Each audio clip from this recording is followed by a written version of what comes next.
everyone. Welcome to the Clay Studio and welcome to my show, Stargazing.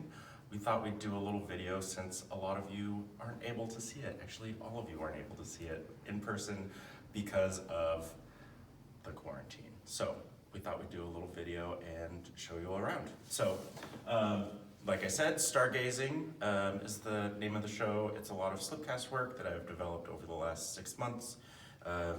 Really relying on the idea of making molds and making layers and really using that process in order to make the work. So let's go see some of it.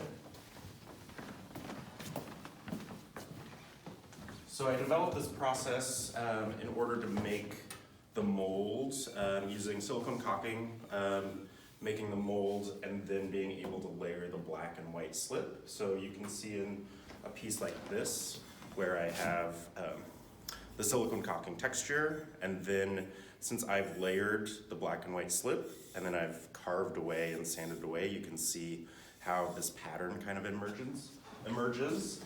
So I was thinking a lot about just the patterning and how carving away was letting all of these images emerge, kind of like a Rorschach test, or like looking at clouds in the sky, or like looking at stars in the sky, and like thinking about the constellations. So that's a little bit where the title came from. So yeah, I think that's a good first segment. So these are the newest pieces that I have in the show, and kind of hopefully bodes what's to come once the Clay Studio opens back up and I can get back into my studio.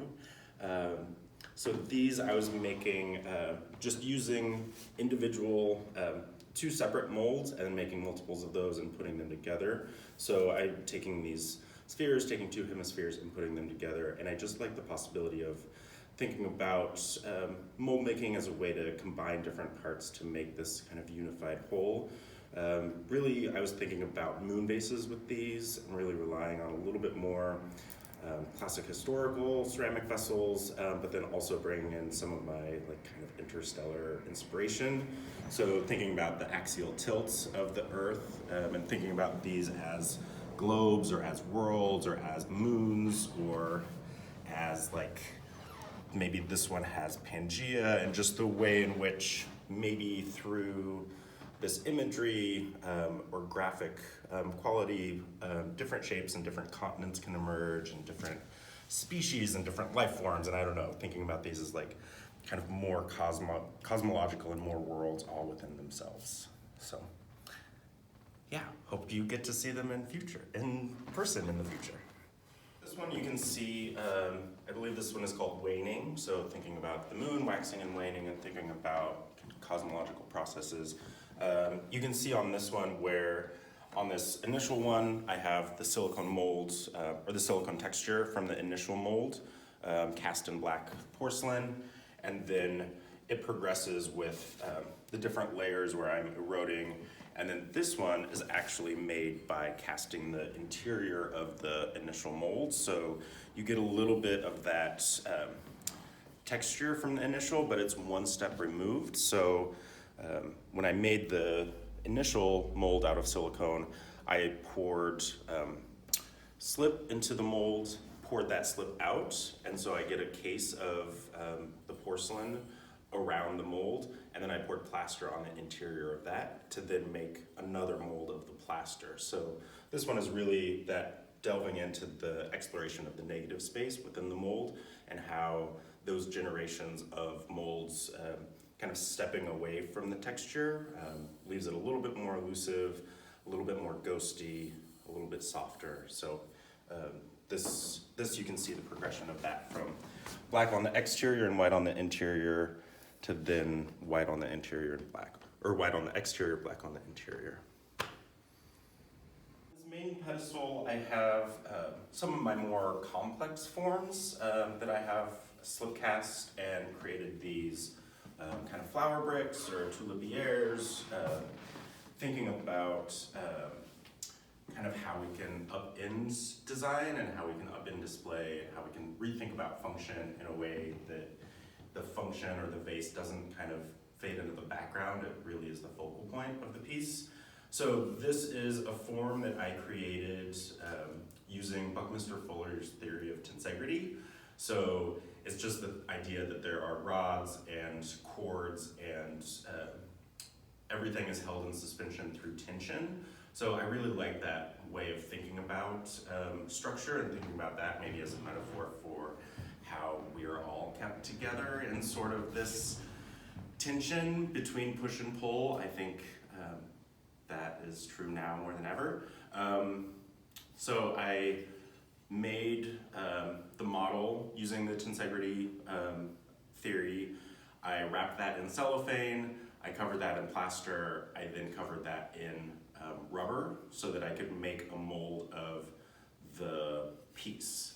So then after I created the piece, after I added the rubber, then I created the plaster mold around that. So this is one that I kept a lot of the texture. You can see it's like oozy and drippy from the rubber.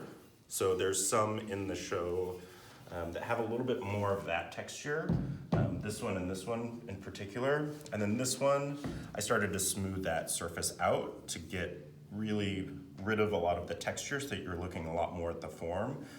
And then this one is a good example of how I used the layering of the black and white slip so that you can see how that texture really comes through in a really graphic way rather than just existing as a three-dimensional surface. It then transforms into this two-dimensional, really smooth surface. So this is just a really, the start of this exploration about how I can use this mold to really talk about the technique, but then also talk about presentation and display.